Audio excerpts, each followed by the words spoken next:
欢迎来到热点新闻频道，请订阅并关注以获取最新资讯。丁禹兮送走新剧杀青，粉丝砸前排面拉满，大女主改双强能看吗？最近古装剧市场的竞争已经到了白热化的程度，各种类型的古偶甜宠、无脑宫斗剧轮番上阵，观众早已审美疲劳。7月13日，《司公令》这部剧宣布杀青了。丁禹兮、送走主演 S 加级别的制作水准，腾讯视频独家播出。按照常理来说，又是一部古装剧杀青了，并没有什么特别的地方。但是真正让我不禁落泪的是粉丝们组织的一场800架无人机逆应援活动。没错，不是剧组宣传，而是粉丝。800架无人机在空中为演员们布置排场。这样的场面已经登上热搜了。我当时的第一个想法就是，现在粉丝追星已经发展到这种程度了吗？但是令我感到惊讶的是无人机的数量。是因为这部电视剧还没有播出，所以评论区就吵起来了。一到杀青那天，评论区就炸开了。7月13日宣布杀青，并且发布了杀青特辑以及全员海报。司公令杀青特辑、司公令官宣杀青这两个话题很快走红了。本来一片和平景象，但是评论区突然就变了。宋祖儿的粉丝认为，原著是大女主 IP， 自家姐姐戏份占到70%以上，为什么还要给个平番，并且排在后面呢？丁禹兮的粉丝认为，自己哥哥的流量高，商务多，排在前面是应该的。两边的粉丝吵得不可开交，还有人把税务风波、抗拒能力拿出来互相攻击。更夸张的是，番位的问题，广电早就已经规定按照姓氏笔画来排了。丁禹兮原名叫丁周杰，送走原名叫孙凡清。从笔画上排列的话，也没有什么好争的。那么结果怎么样？于是有人就争起了视频发布的时间先后，直接说吧，吃饭的样子很不好看。还没有播出的时候，就被粉丝们的番位大战劝退了一大半。这部电视剧是为谁而拍的呢？原著为大女主，而剧版变成了双强，那么是谁在退让呢？其实我对于司公令最害怕的地方，就是他最想要宣扬的一个方面——双强。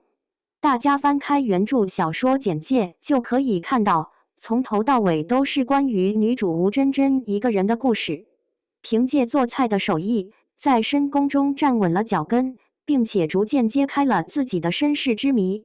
这是一部非常纯粹的女性成长逆袭史。但是电视剧简介中却硬是加进了二皇子赵矮整顿朝纲的情节，于是就出现了3条叙事线索同时进行的情况：男主在朝堂上运作，女主在调查身世，男女主角在一起谈情说爱。在我看来，古装剧目前最大的叙事陷阱就是这个了。市场上大部分打着大女主旗号的古装电视剧，到最后都会使女主角变成男主角的附属品。所谓双强，其实就是一个假命题。女主依靠男主来实现自己的事业目标，而男主则通过和女主的关系来治愈自己的伤痛，彼此都是对方的工具人。我最担心的就是司公令到时候为了平衡戏份而牺牲掉故事的连贯性，于是就变成了一个狗血俗套的平庸古装剧。剧名司公令已经表明了所有的事情谁来扮演司公令，就代表了谁在推动着整个故事的发展。120天拍摄，800架无人机，这些细节已经无法隐藏了。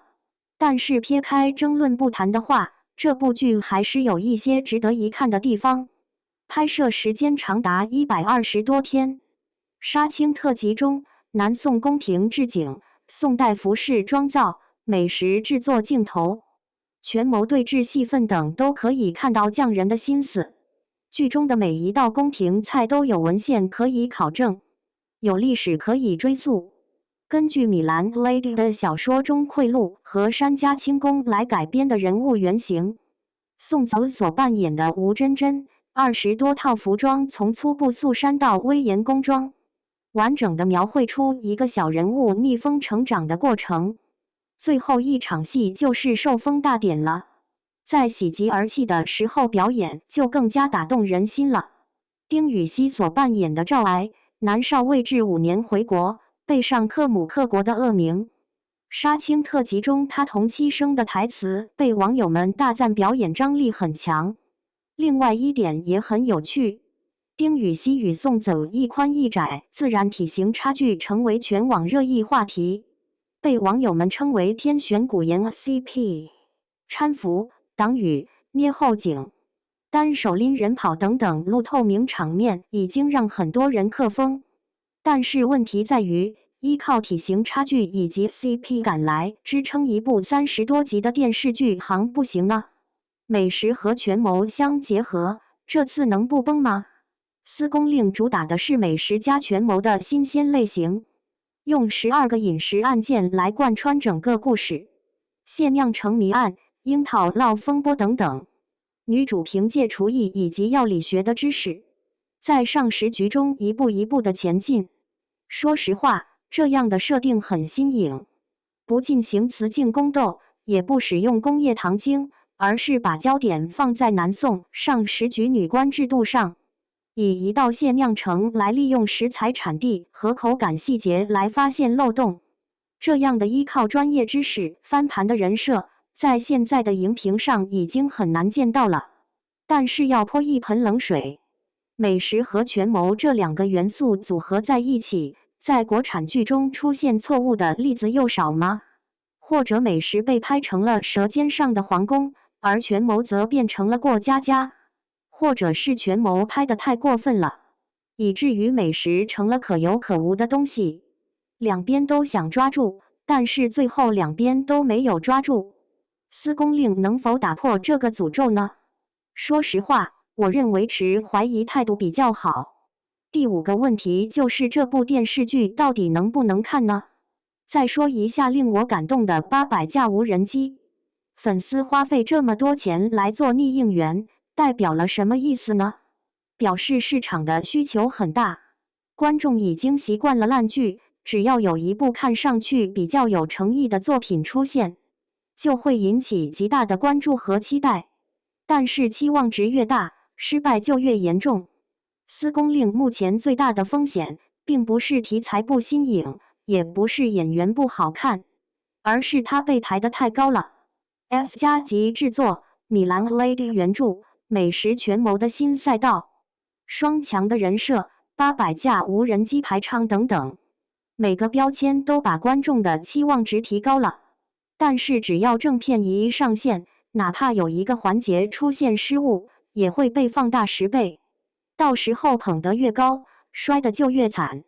因此我态度很明确，降低期望值，小心观察，不要让800架无人机把人弄瘸了。好不好看，播出之后再看。最后一句话就是扎心的，在评论区撕番位的粉丝们，你们吵赢了之后，对这部剧有没有什么好处呢？路人看到评论区一片混乱，都不想点击进去看。这部电视剧是为观众而拍的，还是用来撕逼的？在评论区里聊一聊，司公令是会大火还是会扑街呢？